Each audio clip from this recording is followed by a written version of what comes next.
Hello there, welcome to another episode of the Allotment Dram.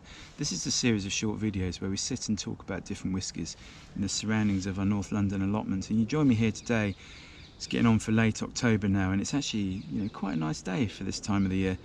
We've had a lot of rain the last week, so I thought I'd take advantage and get up here. But everything's very wet, but just settling down for autumn and winter time. Not much going on, but it gives me a chance to do some other jobs. But yeah, quite a nice day, sort of slightly overcast, a little bit chilly, but really can't complain. But of course, while that's all quite interesting, you're here to hear about whiskey, of course, and the Allotment Dram. And the Allotment Dram today is actually quite a new product. It literally came out 3 weeks ago. I was lucky, I went to the sort of global launch of it, which was held in London, and it is the Glenmorangie, A Tale of Tokyo.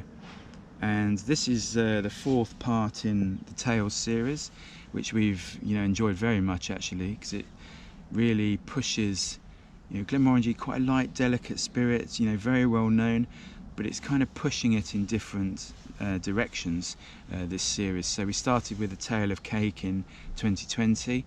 That's probably our favourite one of the previous three, if we're perfectly honest. We then had Tale of Winter in 2021, and then Tale of the Forest last year, 2022, and now we've got A Tale of Tokyo. So what's this all about? I hear you ask. Well, the clue's in the name. There's a Japanese influence here, and that Japanese influence is Mizunara oak. So this is the first ever Glenmorangie that has any Mizunara oak cask involvement, and this is used quite often in the Japanese whiskey industry, but it's quite expressive, so it can be quite difficult to work with. The barrels tend to leak quite a lot, but the main thing is that the flavours it gives are very expressive. So what Dr. Bill Lumsden, who's the director of whiskey creation at Glenmorangie, a very well-known whiskey figure, what he's done is to kind of temper that a little bit. He's mixed some Glenmorangie that's been matured in the Mizunara oak casks, and he's married them with more traditional sort of American oak, ex-bourbon and ex-sherry casks. So there's three types of casks. It's not pure Mizunara oak at all. So there's three types of cask at play, just to kind of temper some of those more expressive notes that you get with Mizunara. And Mizunara actually in Japanese means water oak, and Mizu meaning water and Nara meaning oak, and that's basically because it's quite different to European or American oak in the fact that it retains water very, very easily, hence the name water oak.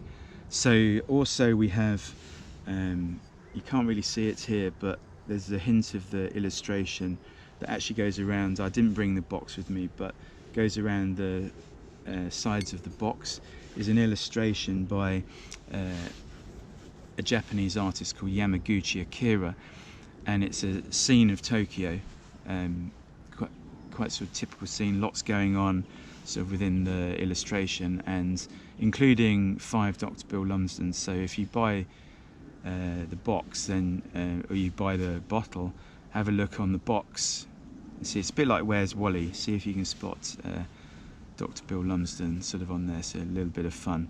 But Glenmorangie, very highly regarded distillery. It's been there since 1843, right upon the Dornoch Firth in the North Highlands.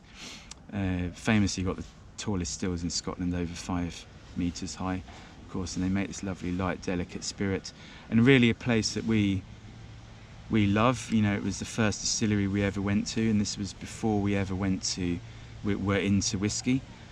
So we were on holiday in the Highlands and thought we should do something Scottish, so we went to the local distillery, which was Glenmorangie, and it just sort of, something on that visit really captured our imagination, and here we are sort of 16, 17 years later doing stuff like this. So yeah, a lot to be thankful for Glenmorangie. So yeah, I think it's time we have a taste now. As you can see, the bottle is not open, and I'm not actually going to open it today. I've got another small sample. We got a small sample bottle that came with the media pack. But what else can I tell you? 46%, and it should cost about £75–76. So yeah, I think we should have a smell and a taste now, see what we've got. So yeah, I'm just going to use the little, it's quite cute, isn't it? The little sort of one that they sent us as part of the media pack. You know, exactly the same, but just in what, 5 CLs there. So just pop that down there a second. There we go, lovely sort of vibrant, slightly sort of coppery gold colour. So let's pop the lid back on there.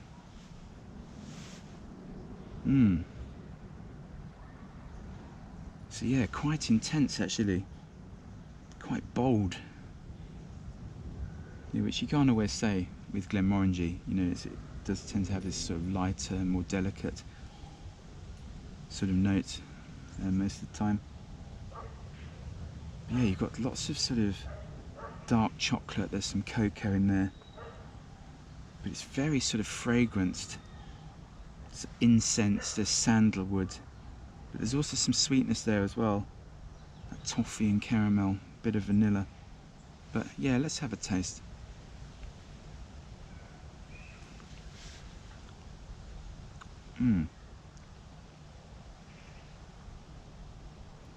Gosh, yeah, that's really quite expressive.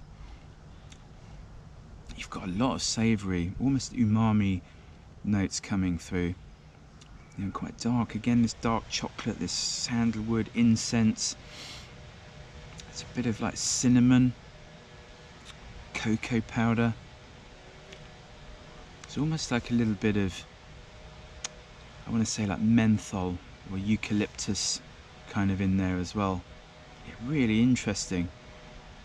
And then there's almost like a second wave, which is where the sweetness comes in. So I'm just going to have another taste and talk to you a little bit about that.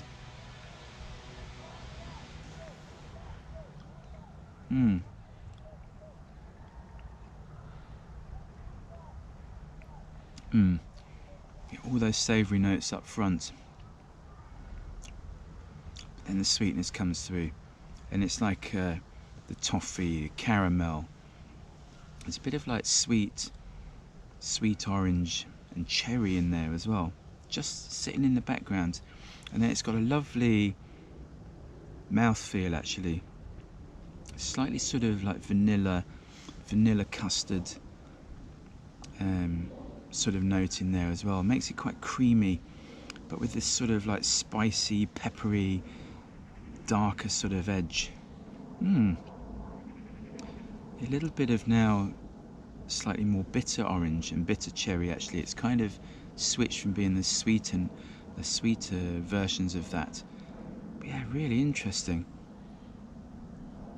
Yeah, and you know, good to see, you know, there's more and more whiskies now coming with Mizunara oak, and you know, there's not many. The trees take a very long time, you know, over 200 years to grow, and you don't really, because they're quite, it's not like an American oak which grows straight, and you know, you can get, you know, plenty of staves to make your barrels from an American oak. You know, Mizunara oak isn't like that. It's a bit more gnarly and a bit more, you know, very slow growing. So you don't get that many staves, and there's not that many casks, you know, compared to bourbon and sherry and, you know, port and like all these other casks that are around.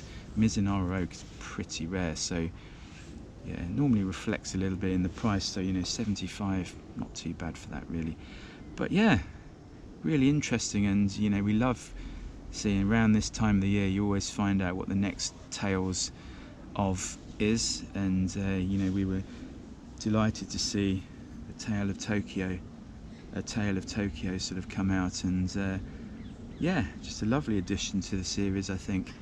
And so that's probably about it from us, from myself and the Glenmorangie A Tale of Tokyo. We will leave you to get on with whatever you were doing before you stumbled across this video. we'll get on with a few more jobs here as well, and hopefully we'll see you for the next allotment dram. Cheers.